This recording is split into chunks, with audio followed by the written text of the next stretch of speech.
하나님께서 우리를 자녀로 불러주신 이유가 무엇일까요? 물론 우리를 사랑하셔서 우리를 자녀 삼아 주셨습니다. 그런데 또 중요한 이유가 있습니다. 그것은요, 오늘 본문 말씀 9절과 11절에 나와 있는데요, 제가 한번 읽겠습니다. 하나님이 우리를 구원하사 거룩하신 소명으로 부르심은 우리의 행위대로 하심이 아니요 오직 자기의 뜻과 영원전부터 그리스도 예수 안에서 우리에게 주신 은혜대로 하심이라. 내가 이 복음을 위하여 선포자와 사도와 교사로 세우심을 입었노라. 아멘. 그러니까 바울은요, 예수 그리스도를 통한 복음 역사를 이루기 위해서 자기 자신과 우리들을 하나님 불러주셨다, 이렇게 말하고 있습니다. 그리고 부르신 자녀에게 주시는 특별한 은혜, 특별한 은사가 있다라고 말하고 있죠. 지금 이 편지를 쓰는 바울은 로마 감옥에 있습니다. 이제 바울의 눈에는 주님 앞에서 받을 면류관이 어른거리고 있어요. 자신의 사명이 다 끝나가고 있음을 온몸으로 직감하고 있습니다. 그런 바울에게 한 가지 걱정이 있었습니다. 그것은 영적인 아들이요 후계자인 디모데였습니다. 디모데는 지금 어디서 뭘 하고 있나요? 사도 바울이 개척한 에베소 교회에서 사역을 하고 있습니다. 그런데요, 그동안 믿고 의지하고 멘토로서 그렇게 존경했던 바울이 옥에 갇힌 것 때문에 의기소침해 있습니다. 두려워하고 있습니다. 여러분, 목회 현장은요, 굉장히 지금보다 더 어렵고 힘들었습니다. 사명을 감당하는 현장에 많은 대적들이 있고요, 다른 복음, 거짓 교사들이 날치고 있었습니다. 또 끊이지 않는 유혹이 있었어요. 그런데 이 디모데가 나이가 어리고 경험이 별로 없었습니다. 건강도 그렇게 좋지 못합니다. 그 모든 상황을 아는 사도 바울이 아버지의 마음으로 자신의 모든 힘을 쏟아서 이 디모데를 격려하고 세우기 위해서 지금 유언과 같은 편지를 디모데에게 쓰고 있는 것이죠. 디모데야, 부르심을 받은 하나님의 자녀들에게는 하나님의 특별한 은혜, 특별한 은사가 있단다. 그 은사를 통해서 고난을 이기고 복음 전하는 사명을 감당할 수 있으니까 두려워하지 말아라. 이렇게 편지를 통해서 권면하고 있습니다. 여러분, 오늘 말씀 속에서 디모데가, 또 우리가 사명을 잘 감당할 수 있도록 허락해 주신 하나님의 특별한 은사, 그것이 무엇일까요? 오늘 본문 말씀 7절에 보니까 첫 번째 은사가 능력이다, 이렇게 나와 있습니다. 바울은요, 이 능력을 복음과 함께 고난까지 받게 하는 능력이다, 이렇게 이야기하고 있어요. 8절 말씀에 오직 하나님의 능력을 따라 복음과 함께 고난을 받으라. 자, 아까도 말씀드렸지만 디모데는 나이가 어리고 경험이 적었다고 그랬습니다. 바울의 투옥과 안팎의 대적들로 인해서 지금 영과 육이 약해져 있어요. 그러나 하나님께서 이 모든 약함과 두려움을 이기고 주신 사명을 감당할 수 있도록 능력을 주신다라는 것이에요. 여러분, 모세가 죽은 이후에 그 뒤를 이은 여호수아, 얼마나 큰 부담이 되었겠습니까?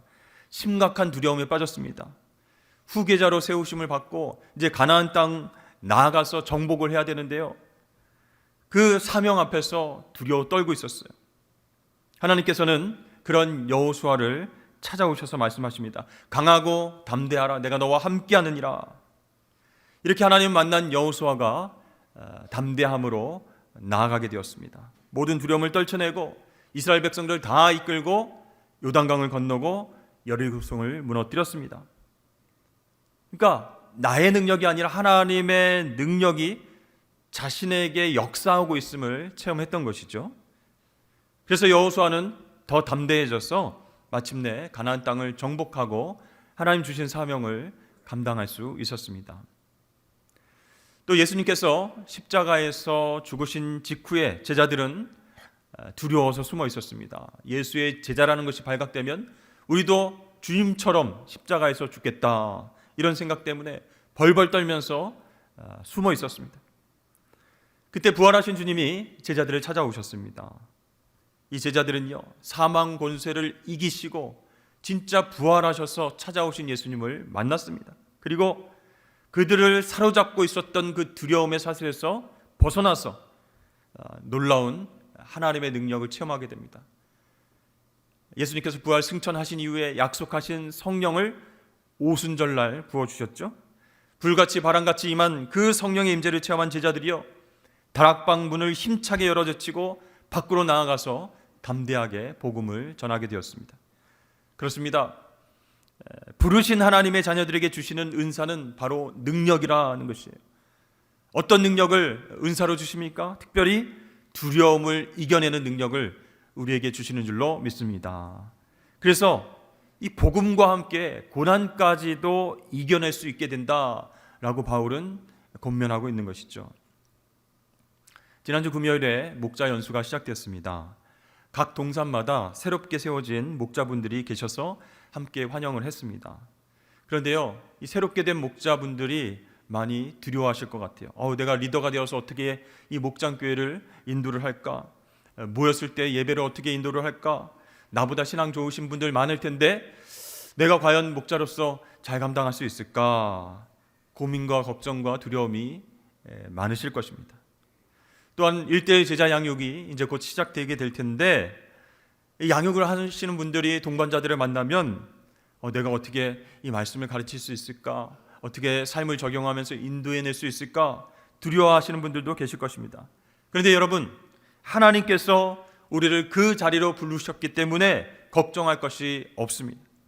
그 사명을 감당할 능력이 내 안에서 나오는 것이 아니라 바로 하나님으로부터 나온다라는 사실을 믿고 기도하시기를 바랍니다.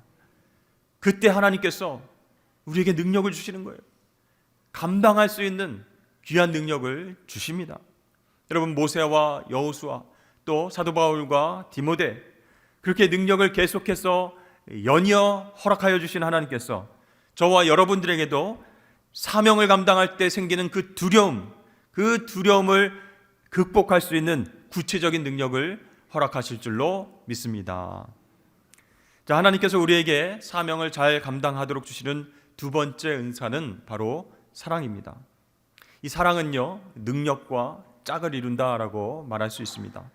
자, 주님께서 행하신 기적과 베풀어 주신 놀라운 능력, 그것은요, 고통당하는 영혼을 긍휼히 여기는 마음, 사랑하는 마음에서 비롯된 것이다 라고 할 수 있어요. 그래서 주님의 베푸신 능력과 사랑은 같이 짝을 이루어서 나타난다는 것이죠. 그러면 예수님의 부활의 능력은 어디에서 왔습니까? 바로 십자가 사랑에서부터 왔다라는 것이에요. 초대교회도요, 성령의 능력과 함께 사랑의 역사가 함께 나타나서 많은 사람들을 같이 먹을 것을 나누고 배려하고 같이 예배드리고 전도하는 놀라운 일들이 일어났습니다.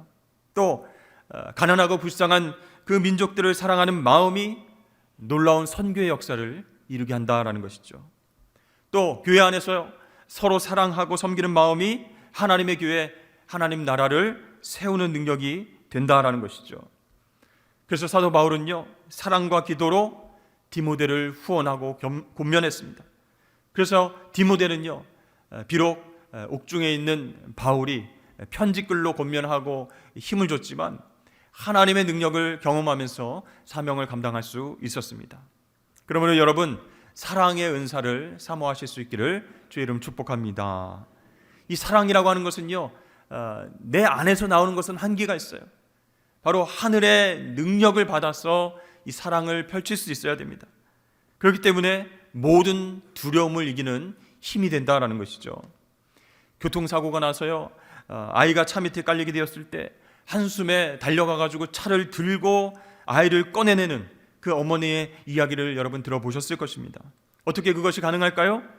위급한 상황 속에서 초인적인 힘을 발휘하는 모성애 때문입니다. 자녀를 사랑하기 때문에 위험 가운데에 두려움 없이 뛰어들어서 엄청난 힘을 발휘하는 것입니다. 요한일서 4장 18절 말씀에 이렇게 나와 있습니다. 사랑 안에 두려움이 없고 온전한 사랑이 두려움을 내쫓나니. 그렇습니다. 우리가 서로 사랑하면요, 하나님이 우리 안에 거하시고 그분의 사랑이 우리 안에서 온전히 이루어지게 된다라는 것이에요. 그러면 두려움이 없어지고 능력으로 그 사랑의 힘이 나타나게 된다라는 것입니다. 혹시 여러분들 가운데 교회학교 교사로 섬기시는 분들이 계실 거예요. 근데 아이들이 말도 안 듣고 순종적이지 않고 말씀을 가르칠 때나 뭔가를 할 때에도 집중하지 않아요.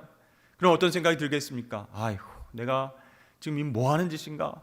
내 자녀도 아닌데 이 아이들에게 지금 내가 사랑을 쏟을 그런 필요가 있을까? 그런 생각이 들 때도 있을 것입니다. 여러분, 그런 생각 가지면요, 매번 다가오는 주일이 어떨까요? 굉장히 힘들어집니다. 아이들을 만나서, 그것도 말도 잘 안 듣는 아이들을 만나서 말씀을 나누고 교육하는 것, 그 시간이 너무나도 부담스럽다라는 생각이 들 것입니다. 그런데 여러분, 아이들을 만나면요, 뭐 순종적이지 않고 까불고 말 잘 안 들어도 너무 사랑스러운 거예요. 그래서 뭔가 하나라도 더 가르쳐주고 싶고, 또 밥도 사주고 간식도 사주고 싶은 그런 마음이 넘쳐난다면 그것은 하나님께서 부어주신 사랑의 은사 때문이다라는 것이죠.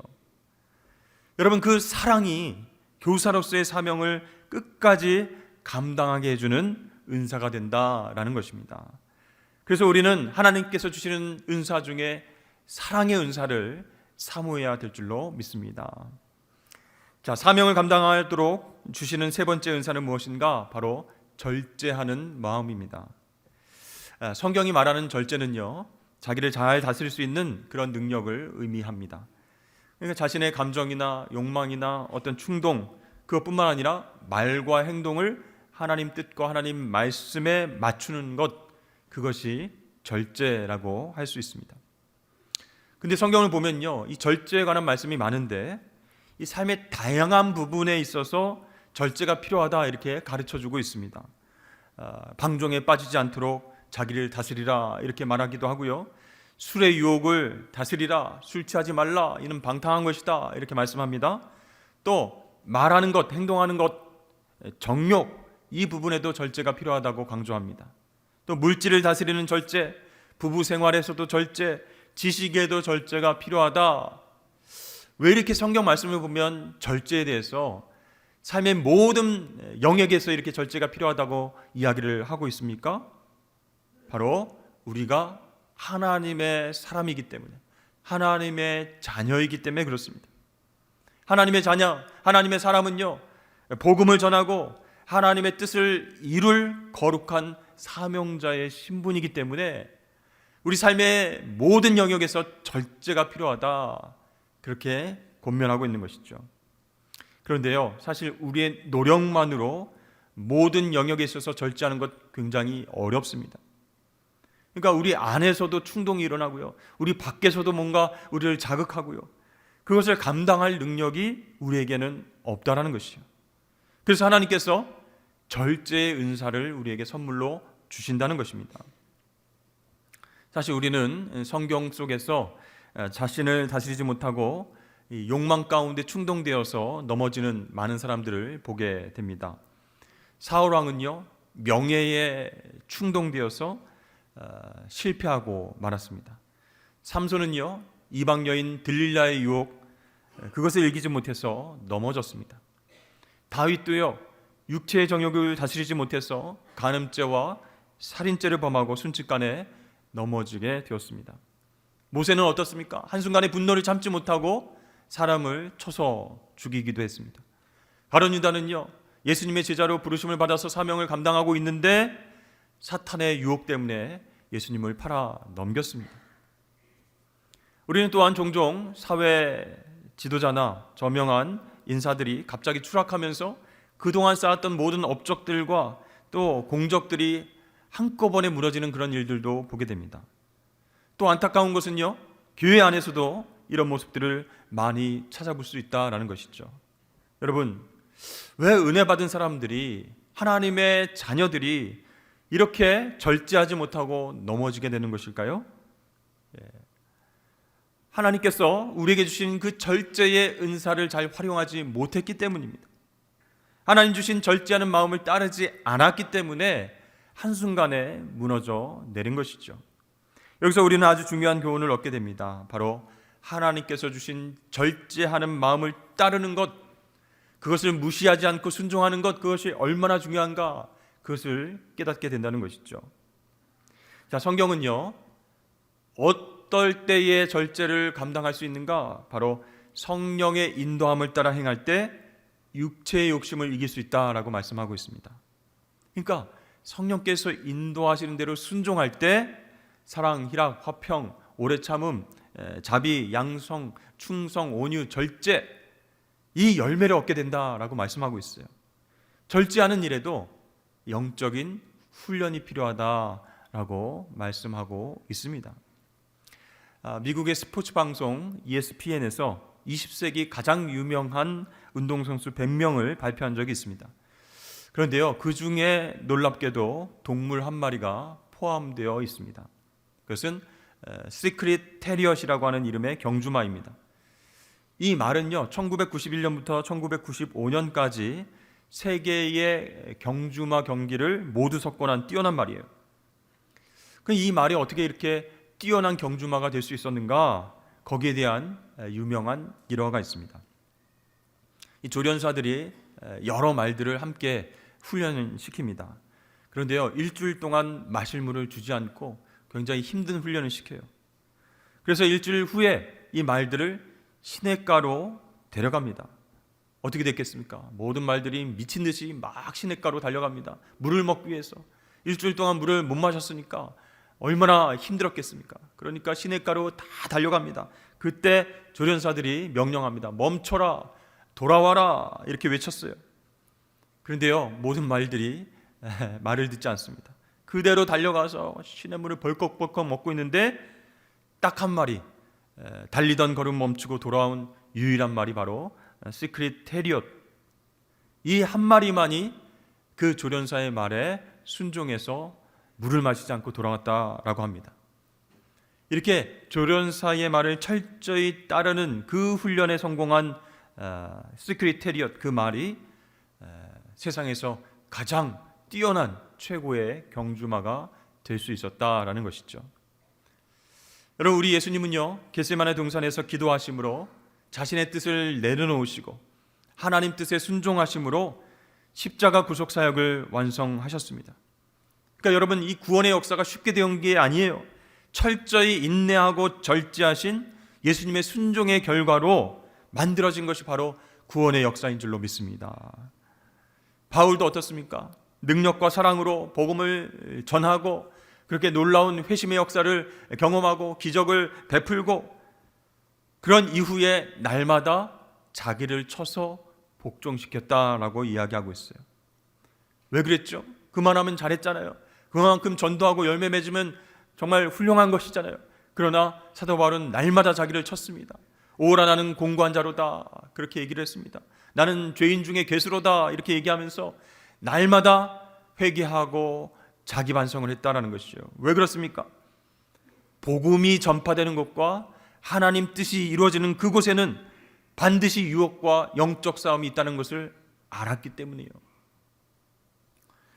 여러분, 오늘날 사회적으로 개인적으로 우리가 절제하지 못하게끔 만드는 중독이 큰 문제로 떠오르고 있습니다. 옛날에도 그랬지만 요즘은요, 게임이 워낙 산업이 방대해졌기 때문에 게임에 중독된 아동, 청소년들이 점점 더 많아진다는 것이에요. 그런데 한번 게임에 깊이 빠지면 밤을 꼬박 새우는 일이 빈번하다라는 것이에요. 그 나이 때 건강하게 운동도 하고 또 공부도 하고 친구들과 교제하고 취미 생활을 하면서 그렇게 성장해야 될 나이인데 그 모든 관계와 모든 관계 맺음이 힘든 거예요. 그래서 혼자 방에서 게임하는 것을 더 좋아하는 우리 아이들, 청소년들이 많아졌다는 것이죠. 그렇게 집중하면서 하다 보니까 뭐 아이템을 사야 되기 때문에 부모님께 또 돈을 달라고 하고 그것이 더 커지면은 더 큰 범죄로 이어지게 된다는 것이에요. 게임을 자제해라, 그만해라 이렇게 권면하는 부모나 가족들, 그들에게 폭력을 행사하는 안타까운 일도 벌어지고 있다는 것입니다. 뭐 우리 아이들, 청소년뿐만이 아닙니다. 이 중독의 문제는 우리 깊숙이 파고들어 있죠. 요즘 우리 국민들도요, 유튜브를 이용하는 시간이 카톡을 이용하는 시간 뛰어넘었다, 이런 뉴스가 있었습니다. 여러분, 유튜브 안에는요, 정치, 경제, 사회, 문화, 교육, 뭐 굉장히 많은 다양한 컨텐츠들이 있습니다. 요즘은요, 또 쇼츠라고 해서 짧은 시간 30초에서 1, 2분 안에 재미있고 자극적인 영상들을 만들어서 계속 보여줍니다. 그러니까 어떤 분은 이 잠들 무렵에 그냥 호기심으로 이렇게 아무 생각 없이 보다가 몇 시간이 막 훌쩍 지나가고 새벽이 왔다, 이런 사람도 있다는 것이에요. 자, 우리 사회는 이렇게 게임과 도박 중독, 알코올과 인터넷 중독이 심각하게 퍼져 있는 그런 사회 속에서 살아가고 있다는 것이죠. 이 제랄드 메이라고 하는 사람은요, 중독의 과정을 이렇게 설명하고 있습니다. 처음에는 이 중독의 대상에 익숙해지고 거기에 대해서 묵인하고 의존하는 시간을 갖게 된다라고 말합니다. 그러면 조금씩 자신의 몸과 마음, 이 영이 반응하는 능력이 줄어들게 된다라고 얘기합니다. 그리고 시간이 지날수록 자기가 계속 중독적인 행동을 하는데 그것을 정당화하고 계속해서 지속한다라는 거예요. 내가 원하지 않으면 나는 언제든지 멈출 수 있어. 잠깐 동안만 허락하는 거야. 이런 마음을 가지고 계속한다는 거예요. 이렇게 점점 의지가 약해지다가 결국 저항하지 못하고 중독 대상에 계속해서 깊이 빠져들게 된다라고 이야기를 하고 있습니다. 굉장히 무서운 것이죠. 여러분, 그렇다면 우리 그리스도인들 중독에 대해서 자유로울까요? 아닙니다. 우리도 굉장히 위험스럽습니다. 그렇다면 우리는 어떻게 이 중독의 문제를 해결할 수 있겠습니까? 우리의 마음 가운데 있는 집착과 욕심, 그것이 막 뿌리를 내리려고 하고요, 유혹이 계속되려고 할 때 NO, 아니야 라고 말할 수 있어야 됩니다. 그렇게 말하고 끊어내지 못하면요, 그 욕구가 굉장히 점점 커지고 장성해지게 됩니다. 그리고 그것이 자라서 파멸에 이르게끔 된다 라고 야고보 사도는 이야기하고 있습니다. 야고보서 1장 15절 말씀에 욕심이 잉태한즉 죄를 낳고 죄가 장성한즉 사망을 낳느니라, 그렇게 말씀하고 있습니다. 그런데요, 우리가 의지적으로 NO, 아니요 라고 거절하고 절제하는 것, 실질적으로 참 쉽지 않다는 거예요. 너무 어렵습니다. 우리 그리스도인들이 어떻게 하면 중독되지 않고 유혹에 흔들리지 않고 절제할 수 있을까요? 여러분, 이 절제는요, 성령의 도우심으로 가능하다는 거예요. 그래서 이 절제가 성령의 열매입니다. 사실 여러분, 우리의 욕망과 욕심은요, 하나님 품에서 멀어지면서 시작됐다라고 말할 수 있어요. 따라서 하나님 품으로 다시 돌아갈 수 있도록 성령께서 권면하시고 인도하실 때 우리가 순종해야 됩니다. 그래야 중독을 끊어낼 수 있는 거예요. 그래야 절제할 수 있다라는 것이죠. 자, 예를 들어서 우리가 인터넷과 유튜브 신청에 너무 많은 시간을 뺏기고 있다라고 한다면 한순간에 내가 NO 하고 딱 안 할 수 있을까요? 한두 번은 되겠지만 계속 또 손이 가는 거예요. 그것은요, 이미 뇌에서 도파민이 활성화되어 있기 때문에 그것을 봄으로써 또 기쁘고 또 마음의 만족감을 느끼게 되어 있는 상태가 되었다라는 것이죠. 자, 만약에 그렇다면 그 시간과 에너지를 긍정적인 방향으로 돌리는 것입니다. 방향을 트는 것입니다. 예를 들어서 또다시 유튜브를 보고 싶다, 또다시 중독의 대상을 찾고 싶다 라는 생각이 들 때 방향을 틀어서 어떻게 해요? 밖으로 나가서 산책을 하든지 운동에 집중을 하는 것입니다. 또 그럼에도 또다시 힘들어질 때는 어떻게 해야 되겠습니까? 하나님 말씀을 펼치고 읽는 거예요. 묵상하고 암송하는 것이에요.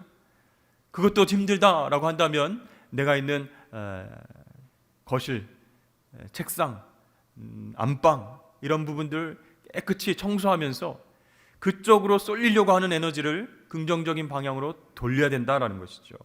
그것이 중독 대상을 끊을 수 있는 하나의 방법이 된다라고 할 수 있습니다. 이 칼 융이라고 하는 사람은요, 이 중독자를 연구했는데 알코올 중독, 성 중독, 무슨 중독, 모든 중독자를 연구하면서 이런 결론에 이르게 됐습니다.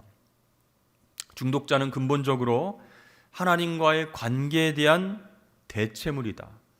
보상 심리로 인해서 중독 물질을 찾게 된다라고 말했어요. 그러니까 하나님과의 관계가 멀어질수록 탐욕과 그로 말미암은 중독적인 성향이 깊이 뿌리를 내리게 된다, 그런 뜻이에요. 그래서 이 중독, 그것을 해결할 수 있는 방법, 바로 절제의 은사를 통해서 하나님 앞으로 점점 더 가까이 나가는 것뿐이다 라고 할 수 있어요. 여러분, 우리에겐 소망이 있습니다. 중독과 죄에 무력화된 우리를 하나님께서 그리스도의 피값을 지불하심으로 이미 구속하신 줄로 믿습니다. 이제 죄의 종이 아니라 하나님의 종이 되었어요. 하나님 은혜에 사로잡힌 바 되었다라는 것이에요. 이 복음에 소망이 있다라는 것입니다. 그리고 복음에 합당한 사명을 감당케 하시려고 하나님께서 나에게 절제의 은사를 주셨지, 그것을 꼭 기억하실 수 있어야 됩니다. 사도 바울이 이렇게 얘기했습니다. 모든 것이 내게 가하나 다 유익한 것이 아니요 모든 것이 내게 가하나 내가 무엇에든지 얽매이지 아니하리라. 아멘. 여러분, 뭐든지 다 할 수 있습니다. 다 즐길 수 있고 취미생활 할 수 있고 좋은 거 하실 수 있어요.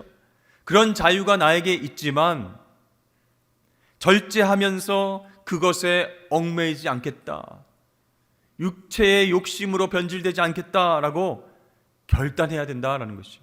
그렇습니다. 하나님께서 우리에게 절제하는 마음을, 은사를 허락하신 이유가 여기 있습니다.